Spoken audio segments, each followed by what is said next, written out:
პატარა შავიზღვისპირა ქალაქი ფოთი ერთ კადრში მოექცევა. რამდენიმე წუთიან კლიპში ყველა ის დეტალი იქნება ასახული, რაც საპორტო ქალაქს უკავშირდება. გადაღებები დასასრულს უახლოვდება. საიმიჯო კლიპს სიმბოლური სახელი ჰქვია. სტუდია ამბოირებს კლიპს და ამ კლიპს უძღვნის ფოთს და მთელ საქართველოს. გვინდა რომ ფოთი ერთ კადრში გამოაჩინოთ, იმდენად ლამაზად, რამდენადაც ლამაზია ეს ქალაქი. ვცდილობთ რომ აი სრული პოზიტივი მივცეთ ხალხს დღევანდელ დღეს და ეს არის ჩვენი აი ყველაზე მთავარი თემა ამ კლიპში. მე ვარ ამ ჯგუფის წევრი და ვცდილობ ჩემი ფოტოობიექტივში ავსახო ის პოზიტივი, რასაც ჩვენი ჯგუფი იღებს. კლიპის გადაღებებს ალბათ ქალაქის რომელიმე ტერიტორიაზე თქვენც შეამჩნევდით.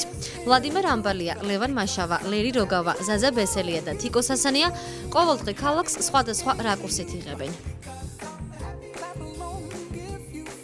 ესენი არიან ის ადამიანები, ვინც ფოთის საიმიჯო კლიპის შექმნაზე მუშაობენ. რამდენიმე წუთის წინ ერთ-ერთი სცენის გადაღებები დასრულდა. ფოთი ერთ კადრში პრემიერა ზუსტად 14 ნოემბერს ფაზისობის დღესასწაულზე შედგება.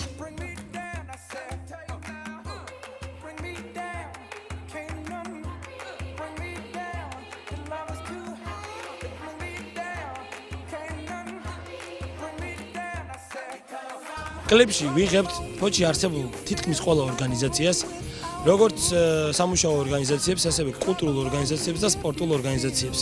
მთელი ფოთი არის მაქსიმალურად ჩართული და უნდა იყოს. და მთავარი მიზანი არის პოზიტივი, ბედნიერება, ღიმილი და რა თქმა უნდა ეს ყველაფერი ფარელ უილიამსის ჰეპის ფონზე, ჰეპის მუსიკის ქვეშ ხდება, ცეკვავთ, ვიღიმებით და ბედნიერებას ჩუქნით ქალაქს. კლიპის შემქმნელები პრემიერისთვის ემზადებიან. ღელავენ, იმედოვნებენ, რომ მათი ნამუშევარი საზოგადოების მოწონებას დაიმსახურებს. 14 ნოემბერს ქალაქი სახალხო დღესასწაულს იზეიმებს. ფაზისობა წელს გამორჩეული იქნება პოზიტივი, ღიმილი და აცეკვებული კლიპის მონაწილეები.